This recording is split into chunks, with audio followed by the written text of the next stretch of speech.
Ladies and gentlemen, I would like to welcome you guys to the very first edition of Thursday Night Football Preview here on the Pro-Am Podcast.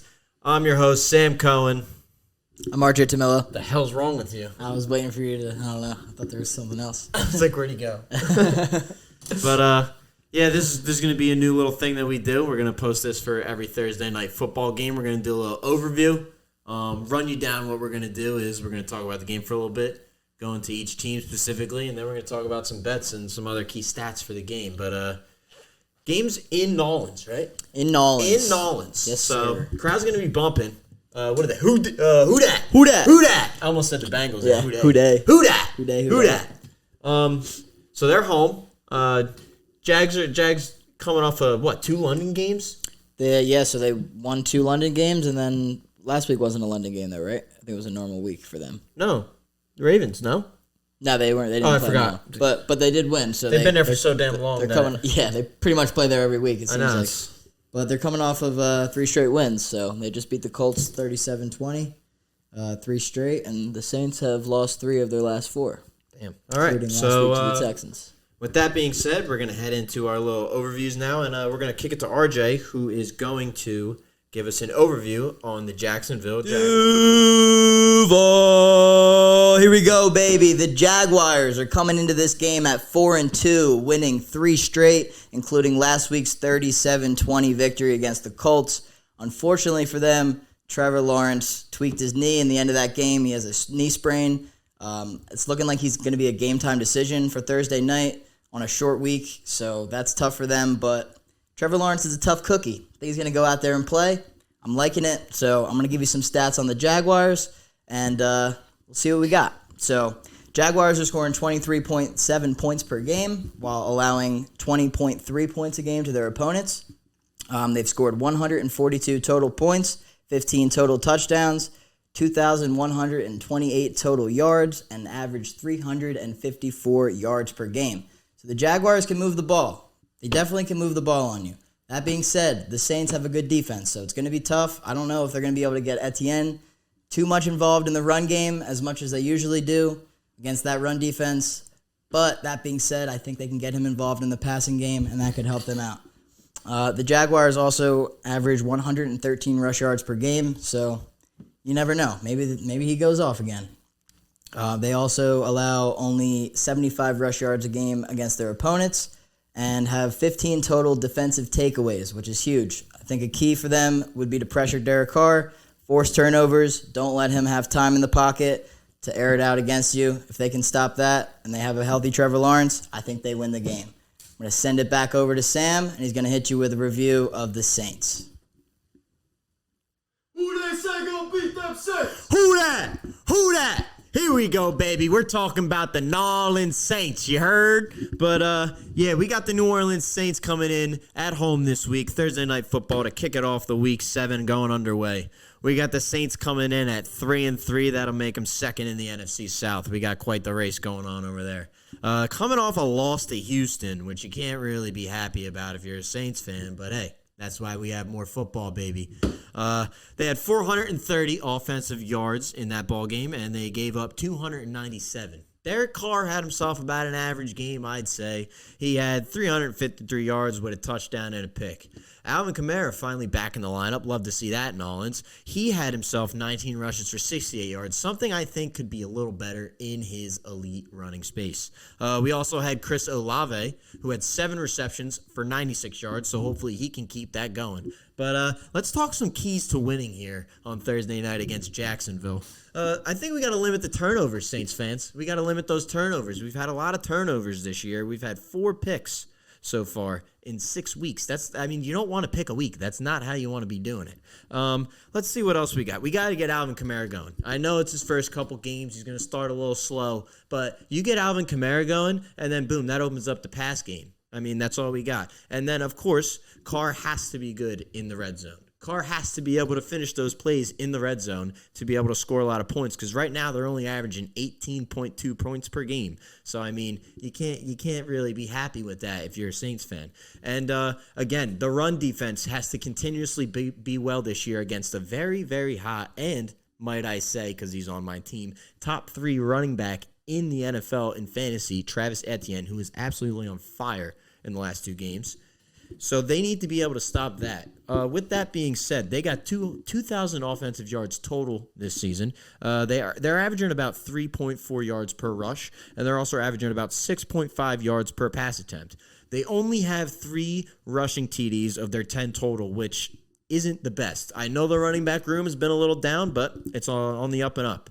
But to finish it out, they got 5 passing touchdowns with the 4 picks. So keys to win, limit the turnovers, get Kamara going, Carr be good in that goddamn red zone, and Demario Davis make sure that defense is coming to play.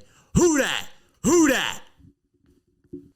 And after those overviews of the game, I think we're going to break down some more stats ourselves, just give us some fun facts and some other stats for both the Jags and the Saints going into this Thursday night game, along with some bets that we have created for you guys. So, to start off, let's talk offense for both teams. We got the Jags coming in at 23.7 points per game and the Saints at 18.2. What are your thoughts on the scoring comparisons there? Well, yeah, like you were saying in your breakdown, Derek Carr hasn't been great in the red zone, and I think that's an issue for the Saints. I think that's been an issue for Derek Carr for a lot of his career. I've witnessed it firsthand. So I think they just have to finish drives, and I think that's why because they can, obviously, they're moving the ball, but I just think they can't finish drives. Interesting enough, though, their third down percentage is better than the Jags. Not by much. It's 37 compared to the Jags' 34. And their fourth down efficiency is also better at 40%. Interesting. I'm not sure exactly where that falls into in terms of the league, but, I don't know where. I guess the red zone is where they get lost because it seems like everywhere else they're perfectly fine based off these stats. Yeah, they can stop the run. They can stop the pass. They play good defense. They can move the ball. They can run the ball, but they can't score the ball. Yeah. Because like I said, they do everything but finish drives. They only have 10 total touchdowns as a team. That's what I mean. It's week 6. And they're 3-3, but they don't score a lot of points. How many touchdowns obviously the Dolphins that speaks to their defense, too. Yeah. Yeah, no, totally. I mean, again, there's a bunch of stats that we could really just go over, but the most important ones are going to be the defensive stats, the rushing and receiving, because those are what's going to tell you the games. Yeah, I definitely think that the Saints got to slow down Etienne, and they've done a good job of slowing down. Fire these last 2 weeks. They've slowed down a lot of running backs this year, but this is going to be a tall task for them. That front 7 of the Saints, though, is just... Yeah, very good. Very, very good. I'm excited for a nice New Orleans Thursday nighter. Yeah, dude, I'm excited. Love the New Orleans crowd. They're one of the low key. They're one of the best crowds. I agree. Low key, they love their Saints. They're too. very passionate in the whole state of Louisiana. Yeah, just about the Saints in particular. Definitely. They got it's like LSU. I'd put over. Probably, yeah. Then I would put the Saints. Yeah, I'd agree. But I'd probably put LSU over. And then a heaping pile of dog shit, and then the Pelicans. But there's no New Orleans MLB teams now. Yeah, no. Nah. It's no Louisiana at all. I don't even know if they know what baseball is over there. I don't think they do either.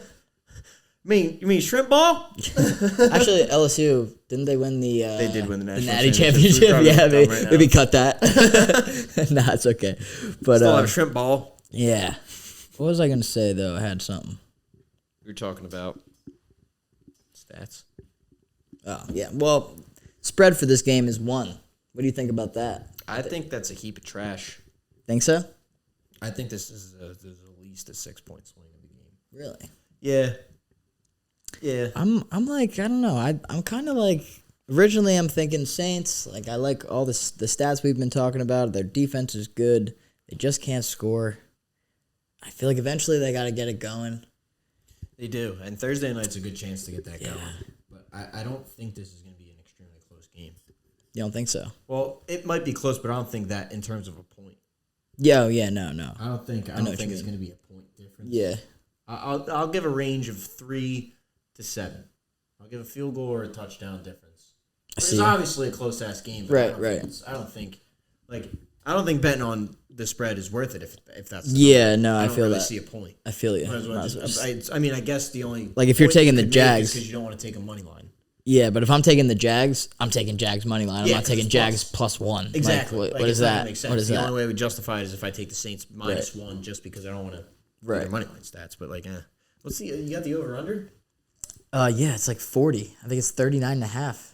Well, I saw 40, but it might be 39.5 on most books. so they're about 36. Yeah, I mean, that makes sense. Seems in like terms of 36 how many based points off each this. team allows and scores. The thing with them, though, is the Jags have 7 passing touchdowns. And I think the Saints secondary is weaker than their front 7. So I think that's where the Jags should really, really attack the Saints is in the passing game. But it's just going to be iffy with maybe not Trevor Lawrence. Yeah, if it's not Trevor Lawrence, they're done. But if Trevor Lawrence is in there and he has time in the pocket to air it out, they might be all right. But yeah. he's not going to be able to move around or get out of his own way with a sprained knee. So, No, like, he's not. Yeah, and it's gonna make the line have to perform better because they got to protect him better. Yeah. He can't be as mobile as he's used to. You know.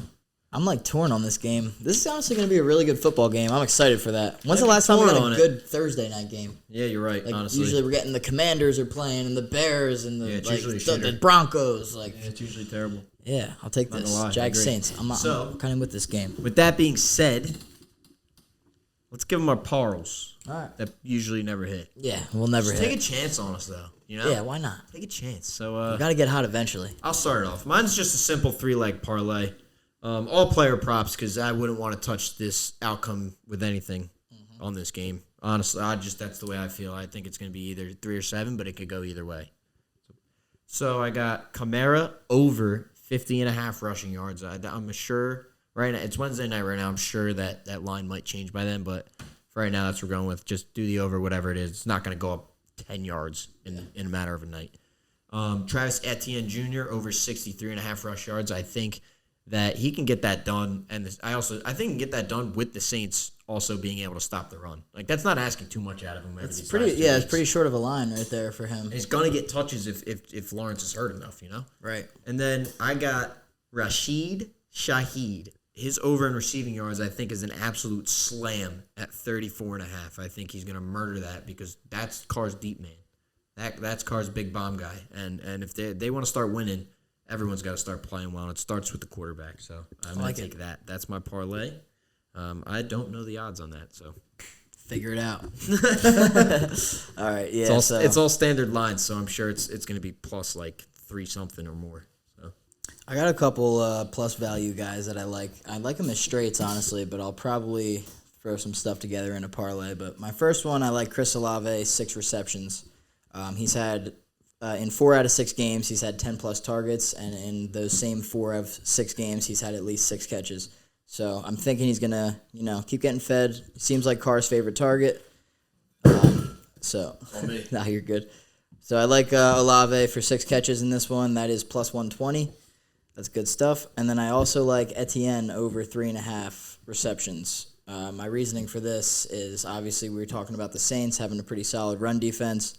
Obviously, we got Trevor Lawrence a little banged up. So my thoughts are, say he doesn't play, or even if he does play, I think they're going to have to check down a little bit. I think it might be tough to get Etienne going in the running game. Yeah. So they're going to want to get him involved because he's a main playmaker on their offense. So I think they're going to design some screens for him, get him going. So I like Etienne over 3.5 receptions. That's plus 144. And then I was thinking about the under, like an alternate under or maybe an alt spread, but like I don't even know if I want to touch like the game like itself in terms of a side. Like after, like honestly, we kind of convinced me not to just by hearing both sides here. I don't even know what the fuck is gonna happen in this game. So I think I'm just gonna roll with the 2 props of Etienne over 3.5 and Olave plus 6 or 6+ receptions and just run with that and enjoy a good game. I don't see why not. I think that's my plan. All right. Well, big question is now for us is who we got. Yeah. I'll start. Who that? I'm taking the New Orleans Saints, baby. Give me the New Orleans Saints. I think they're going to come out strong on Thursday night, and I think they're going to get the job done against the Jaguars, who are, in my opinion, due for a loss. Yeah, What do you got, brother? I've been going back and forth Yeah, I know. this whole You keep time. telling me every 10 minutes. I really don't know. I think I'm going to roll with the Saints, though, as well, just for the fact that, like you said, the Jaguars could be due for a loss. The Saints are definitely due for a win. That's a terrible loss last week. A game that they definitely should have won. I mean, it came down to the last play. They kept getting down the field, and they're moving the ball all game. They just couldn't. Yeah, they couldn't figure it out in the red zone. So I do think that they'll be able to score this week. I hope so. But I'm going to go with the Saints. I'm going to roll with them. All right. Well, going to be a close game, though.